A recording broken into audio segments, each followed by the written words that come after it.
I want you to realize the power of your own physical body.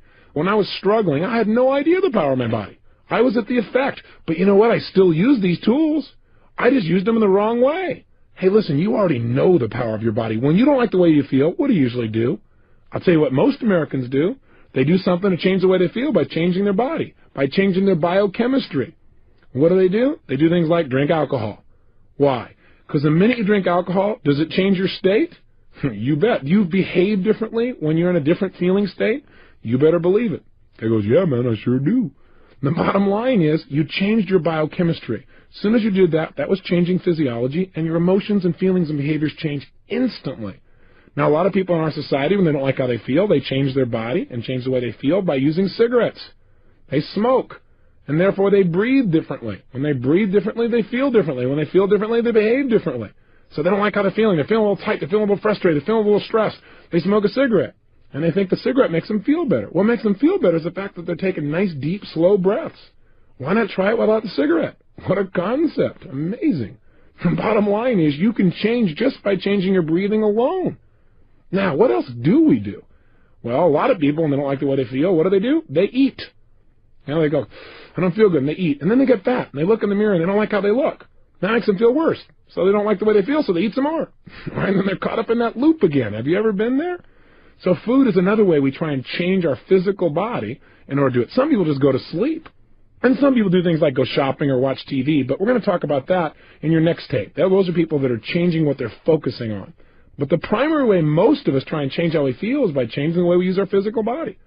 Drugs is the most obvious example. We've already talked about that. Cocaine. Why? Because it changes their state rapidly. That's why people still purchase it, even though it destroys their life simultaneously. They don't focus on that. The point is, any change in your physical body makes an immediate radical change in the way that you feel. So what you've got to learn to do is use this to your advantage. Instead of being at the effect of things, immediately change your emotions. So right now, let me give you a frame of reference about what I'm saying. I learned a long time ago that if I really wanted to succeed on an ongoing basis, I probably needed to measure my level of emotion, my level of intensity. I got a lot of this by working with professional athletes. I noticed that most athletes are really conscious of and pay attention to managing their emotions and their states. And you watch a tennis player, and every time before he hits the ball, he bounces the ball the exact same way, the exact same rhythm, kind of anchors himself, if you will, or triggers himself back in the state. Football players do it differently. You know, they grab their other buddy's head and they go wham, wham, wham, and smack heads with him, and they feel good. You know, baseball players, they spit, you know, grab their legs, you know, scratch the ground, but they do certain things every time to get themselves in state. And as I started to work with professional athletes, people like the Los Angeles Dodgers or the United States Army or individual Olympic athletes, every one of them focused on are they ready or not, kind of checking their state. But you see, in life, I think life is not black and white. I look at life as having many hues and colors and shades. So one day I pulled one of these guys aside and I said, look, it's not are you ready or you're not. Let's try a stupid game, okay? Let's pretend we're going to measure your level of power and readiness on a scale from 0 to 10. 0 is you're dead. 10 is you're absolutely unstoppable. I said, where are you on that scale? And the guy said, well, I'm about level 7, 6.5, 7. I said, well, you're about to bat right now against Dwight Gooden. Tell me, if you stay at level 7, what's going to happen? You know what was amazing? Instantly he could tell me. When he realized where he was, he said, I'll either ground out or I'll pop up or I'm going to be in a situation where I'm going to strike out. I said, what level do you need to be at on a scale from 0 to 10 to be successful with Dwight Gooden? He said, level 12. I said, okay, that gives me a frame of reference. So you also need to know where you need to be successful. Now, with an athlete, it's pretty clear. For peak performance, they got to be at level 10 or above, if you will, on a scale from 0 to 10. But isn't your life just as important as an athlete's? If you're going to go in right now and you're going to influence your son or daughter to do something like get excited about their schoolwork, how are you going to do that if you're at level 3? It's not going to happen. Too often I see parents that go, I just can't motivate my children. I just don't understand why. I talk to them about all the reasons why they should really go for it, but it just doesn't seem to work. Do you have any suggestions, Mr. Robbins? I'll say, yeah, try talking a little faster for your children. See, the way we use our voice will affect our states. See, I have a lot here I want to share with you in a short period of time, so I speed up a little bit. How would you feel if I said, well, ladies and gentlemen, this is day 5. And today, what we're going to learn to do is manage our states of mind and emotion. And over the next 30 days of this program, I want you for hours at a time to listen to my voice. Well, after you came out of a deep trance and turned off the tape, I doubt very seriously if we create very much change. Now, I'm not saying it's not appropriate to talk in a more relaxed way than I am in this frenzied pace that I'm sharing with you to try and get everything in. But what I am saying is make sure that you're in an appropriate state for what it is you're trying to accomplish. Does that make sense? On a scale from 0 to 10, where do you need to be effective at a given task? If you want somebody to feel loved by you, you probably don't want to go level 10. Go, I love you, I love you, I love you, okay! That probably won't work either. So everything is context related. But I'm asking you today to commit yourself for the next 4 or 5 days, even though we'll be doing other exercises, to looking at what state are you living in your life. If you want to look at the state of your life, look at the level of intensity and joy and passion you're creating. Where are you today on a scale from 0 to 10? Or better yet, before you started this 30-day program, where were you? Do you remember that first day? Before you got the tape program or anything else, where were you on a scale from 0 to 10? You remember where you were, first of all? Think about it for a moment, if you would. Where were you? What was your state like? Where were you on a scale from 0 to 10? Now I want you to think of something. Where were you after you finished that first tape on a scale from 0 to 10? Most people that we followed up with and interviewed with are usually at level 8 or above. And when they started out, they were in level 6 or 5 or 4 or 3. And so what I want you to do is do it without me. You don't need me to change your state. You need you. You need to move your body differently, and you need to pay attention to where you are. Use the state that's most appropriate for where you need to be for the given situation. So let me give you, first of all, some specifics about how you could change your body. I've mentioned a lot of them, but let's be really precise. The number one way that you can change the way you feel at any moment in time is to change the way you move. The reason is this. In fact, you might want to remember this phrase.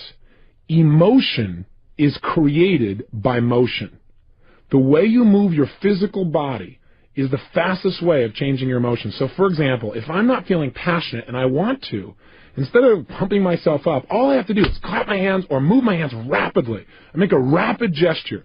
Not a little minor one where I just push my hands out a little bit and then bring it back at a slow pace, but I mean speed, acceleration, if you will. If you speed up the quality of your movements, you will instantly change your emotional state and your intensity. So try it right now. Even while you're listening to me, here's what I want you to do. Take your hands and put them together so that you're touching them almost like in a praying motion.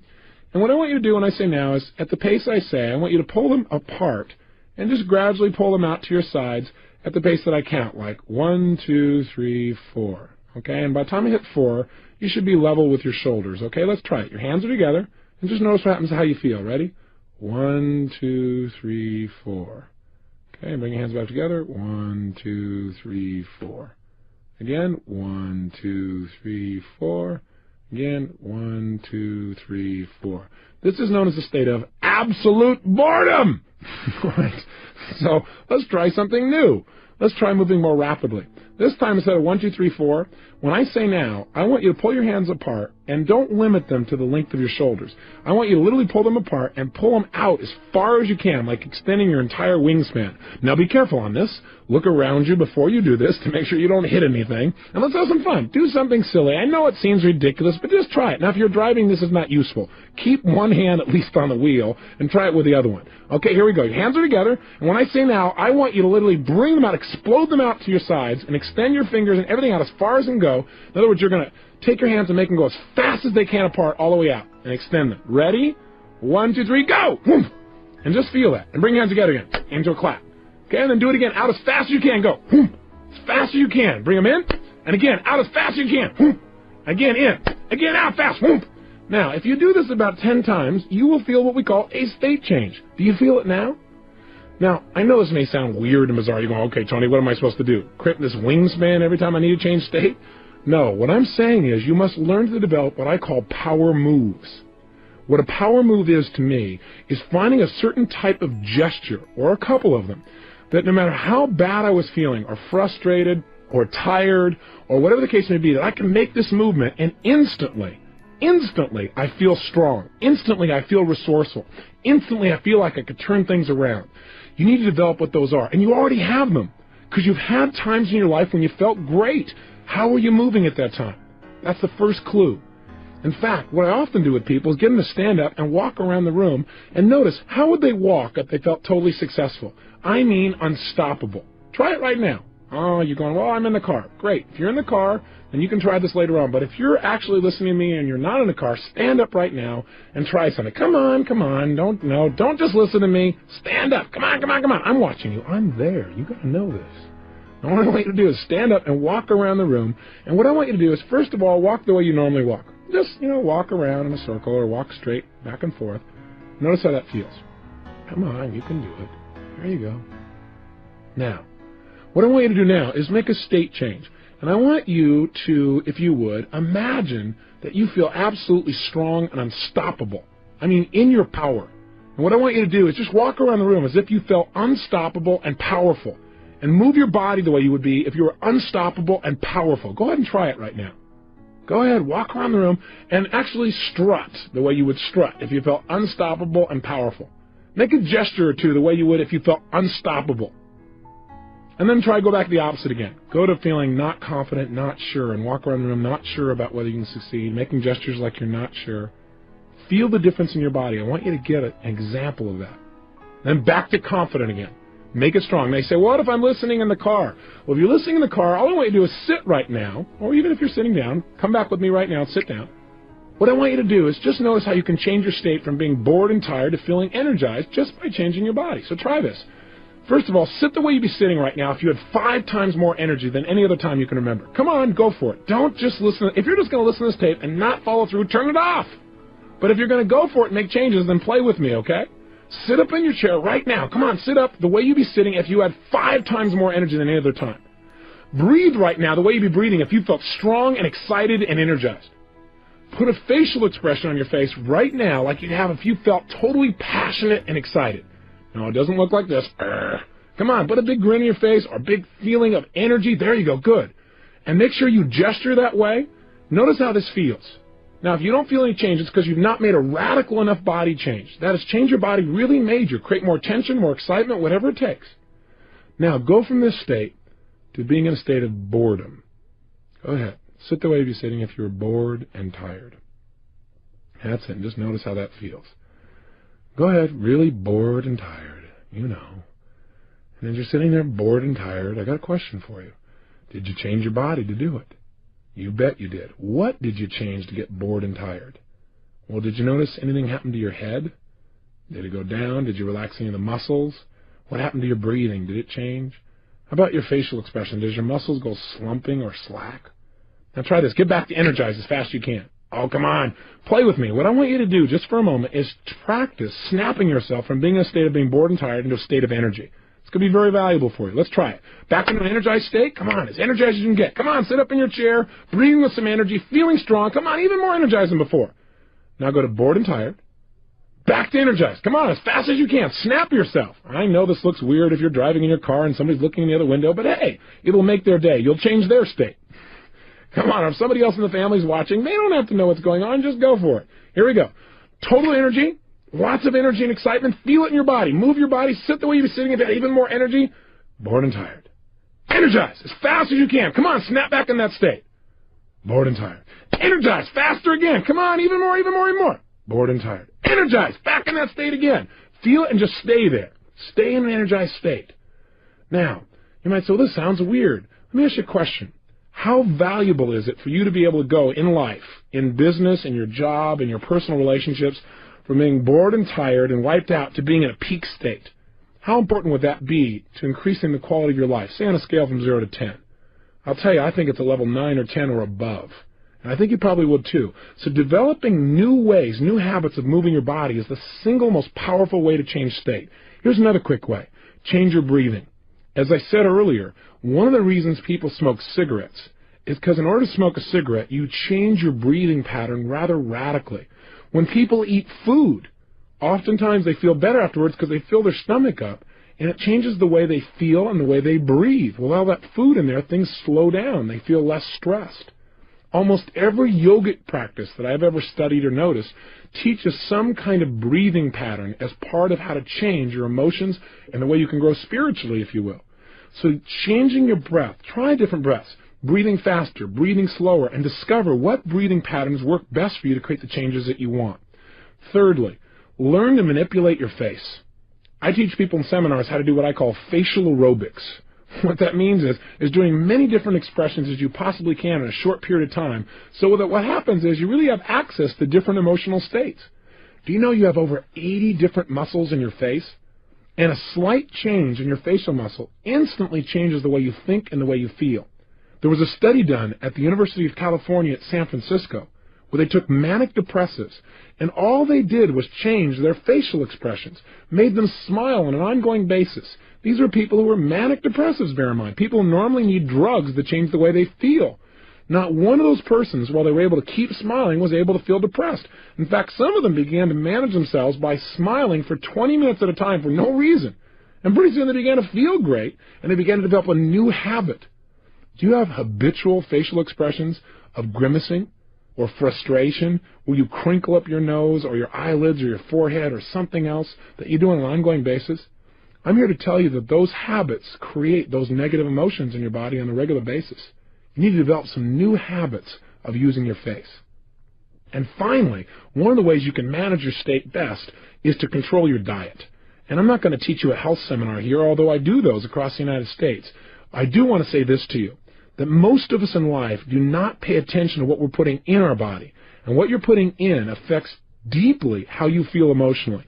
Blood sugar, for example, alone makes a radical shift in how you feel emotionally. So if you aren't paying attention to how you're eating and you're throwing anything you possibly can in that body without looking at the consequences, you're going to pay an emotional price. Many times, hyperactive children or people that are having major ups and downs in their life, it just comes from some basic, simple dietary approaches. If they made a few simple changes, they'd live a much more balanced emotional life. So my challenge to you is to study health, to find out not how to throw your pendulum and go off on the deep end on some bizarre diet, but how can you make sure that the way you're breathing, the way you're moving, and the way you're eating things is giving you as much as possible to your life and not taking away, not throwing your life into a pendulum. Make sure that you have that physical energy and drive. It comes from having enough sleep and eating well. For now, though, I want to have you focus on one emotional state, because I'd like you to be able to trigger a state change anytime you want. And that emotion is the one I note as passion. As you may have picked up, I'm a fairly passionate person. And I talk about that at the end of each tape, because I think out of a state of passion, you can create almost anything you want in your life. I think most people in life want passion. They want that drive, that attraction to life. They want that juice in their relationships, in their business, and their ability to learn. But most people are barely making it through the day, you know? I mean, hey, you got to watch TV, fight the traffic home, get a bite to eat, and go to bed so you can get up tomorrow and start the same vicious circle all over again. I mean, after all, guys got to work, got to make your way and stuff. After all, I work hard for a living. Can't expect me to be passionate at the end of the day. Easy for you, but come on, I work for a living. Let me just tell you something. I used to believe that kind of stuff, and I used to feel that way too. Am I saying you can't talk slowly and be passionate? Absolutely not. I can talk quietly and still have passion coming through in my voice, in the way I'm speaking to you, in the way I feel inside. But that's passion. This is not passion. If you want passion, you got to talk like you're passionate. You can't talk like you're bored and feel passionate. It won't work. Your body will lead your mind. Take care of it. How can we use this knowledge? Simple answer. I want you to do it by doing the following. In a moment, at the end of this tape, your only exercise today is to do this. I want you to absolutely whip yourself into a passionate state. And if there's somebody there, I want you to talk to somebody about something, and I want you to do it two different ways. Talk to them about something you believe in, something you're really usually pretty excited about, but do it in a dispassionate way. In other words, talk to a friend. And by the way, let me just say this. If you're in your car or if there's nobody there, talk to the wall, okay? Talk to the road. It doesn't matter. If you're talking to yourself and people are driving by, they'll again be entertained, so this is very useful. Now, here's what I want you to do. If while you're doing this, I want you to talk about something, and you can just talk out loud to no one or talk to someone if they're there, Talk about something you're normally inspired about, but talk in a non-inspired way, a dispassionate way, where it's like you really don't believe what you're saying, but you're just trying to convince somebody of something. So you say, gosh, what's really important to me in life is learning to change people's conditioning and help them to succeed. And I really think that if you were to study it, it would really change your life too.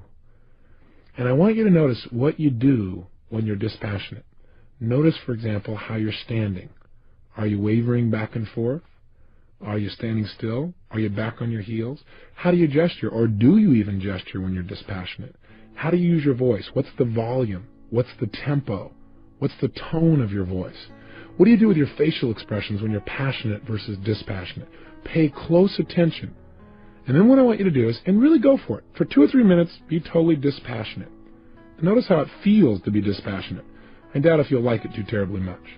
Then what I want you to do is change your state completely, and I want you to go to the other extreme. I want you to talk to yourself, or the wall, or your radio, or the crowd, or the traffic, or your friend in a totally passionate way where you're more inspired, more excited, more passionate than you can ever remember being in your entire life. I want you to go for it 1,000%. And while you're talking to whatever it is, go for it 100%. Don't go, oh, this is stupid. No, all right, I'll try it halfway. Do it all the way or don't do it at all. If you're not going to do it at all, give this tape program to somebody who will follow through. But if you're one of those people, then go for it, okay? Be outrageous. Push yourself. And then notice, how are you moving differently? What are some of the specific gestures that you give when you're passionate? And where are they? What's the difference of the quality of them? What's the difference in how you use your voice? What's your volume like? What's your tempo? What's your facial expressions like? Again, notice the difference. When you're done, here's your assignment. Your assignment is pull out your success journal and record the difference. In other words, what I want you to do is leave this session today having knowledge of the buttons in your brain. In other words, if I notice that if I take my right hand and I actually snap it out in front of me very, very fast, that when I'm passionate, I tend to do that making a point. And when I'm dispassionate, my hands are below my waist or just kind of hanging out there. Then the next time I want to be passionate, even if I'm not feeling passionate, I can just snap my hand out there and immediately it's there.